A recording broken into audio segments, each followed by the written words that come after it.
Hello, ako nga pala si Katumbi ng Paris, pinaglihis sa kamatis. Charot.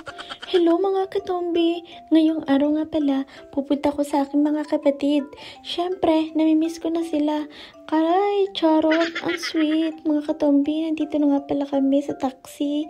Siyempre, yan nga kasama ko ang bebe. Kahit masama ang kanyang lasa.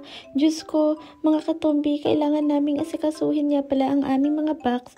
Kaya ho kami garne. Ang dami ho namin mga dala, mga pinamili nga ho namin na pampapackage sa aming pamilya sa Pilipinas ho. Ayan na nga ho ang aking ipapadala mga katombi.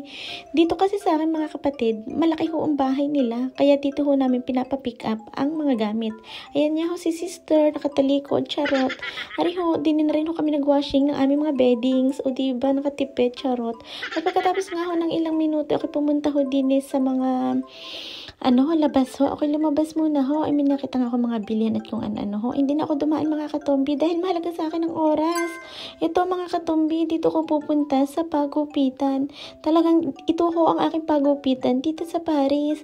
Actually, ang pagupit niya ho dyan ay 18 euro mga katombi. Tingnan niyo naman ho, para akong ermitanyo. O diba, ang pangit ko. O, ang ganda dyan, binabalawan ho ang buhok. Tapos, o yan ho ang aking brother. Yan ho talaga ang gumugupit sa akin. Diba, tuwan-tuwa siya? Ari ho, after ko nga palang magpagupit mga katambi ay ako ho ay dumaan muna dine. Dahil ako ho ay bibili ng bawang. At ari na nga ho, ang inyong katambi medyo pogi na ng kapiranggot at hindi na stress ang mukha.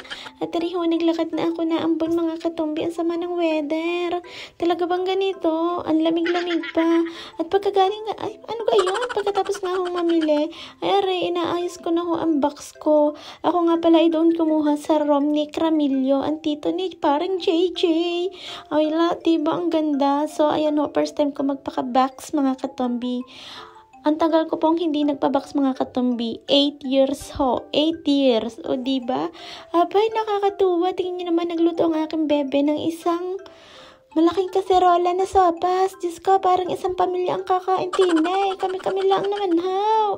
Ayan, mga katombi, ang aking ipapadala. Puro paminta para ang nanay ay antay-aswang. Charot, mga katombi. Yan po ang aking ipapadala. Yun ho, lahat ng iyon ay kay bebe.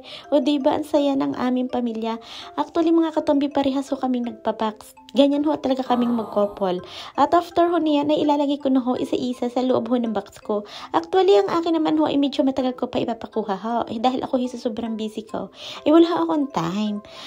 Masaya lang ho ako na magpabox at ipakita sa inyo na grabe, pinag-ipunan ha. Pinag-ipunan ito. Hindi basta-basta at pinag-iisipang mabuti. Dahil magastos ho talaga magpabox mga katombi.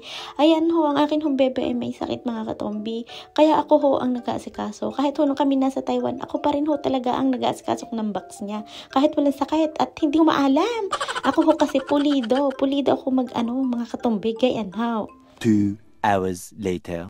Hay, naayos ko na rin ang mga box namin. Ari ho, ako ho'y kumain na. Talaga ako'y gutom na gutom mga katumbi. Grabe ang gutom ko, pampamilya, pang sports pa. Ay di ari ho, nakita ko si Bebe nakahiga. Diyos ko, may sakit ang aking asawa. Ako'y awang-awa, hindi ko mahalikan sa lobby. Ang tamis ko ng mga lobby mo, charot. So hanggang dito na lang po ang vlog ni Katombi. Bye-bye, thank you for watching mga katombi. Bye!